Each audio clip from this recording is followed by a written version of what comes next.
दुर्वासा का मिलना भी खतरनाक और न मिलना भी, क्योंकि दुर्वासा कब किसको क्या श्राप दे दें इसका कोई खरा नहीं।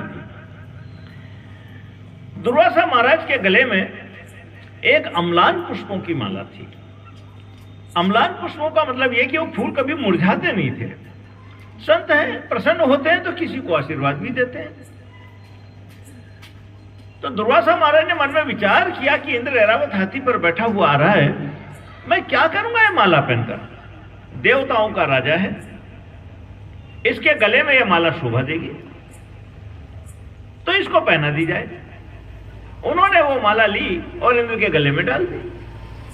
अपनी सत्ता के मद में चूर अहंकारी इंद्र ने वो माला ली और ऐरावत के माथे पर, उसकी सूंड पर फेंक दी। ऐरावत हाथी ने उस माला को लिया और अपने पैरों से कुचल दिया। दुर्वासा महाराज ने मन में विचार किया, इतना बड़ा देवताओं का राजा और इतना बड़ा अहंकारी, मैंने प्रसाद स्वरूप इसे माला प्रदान की थी और इसने तो पुष्पों में रहने वाली लक्ष्मी तक का अपमान किया। आ गया क्रोध,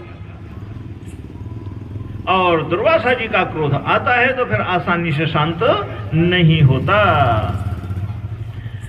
जो संपत्ति के मद में होता है उसका विवेक समाप्त हो जाता है। इंद्र विवेकहीन हो गया था जैसे। तो दुर्वासा महाराज ने कहा, अरे इंद्र, तूने पुष्पों में रहने वाली लक्ष्मी का अपमान किया है, जा तू दरिद्र हो जा। और जैसे ही श्राप मिला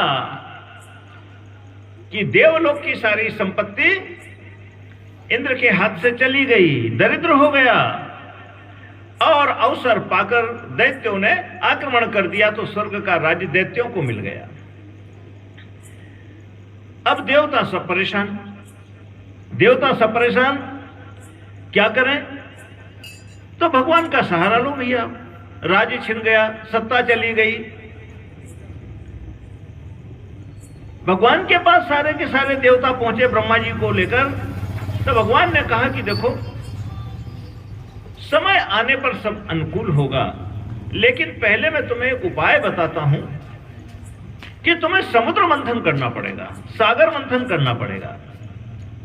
और ये अकेले तुम्हारे वश का काम नहीं है, क्योंकि तुम हो विलासी, तुम हो आराम तलब, खाते हो, सो जाते हो, अप्सराओं का नृत्य देख लेते हो, तो तुमने कभी मेहनत की नहीं, तुम्हारे हाथ पैरों में इतना जोर नहीं है।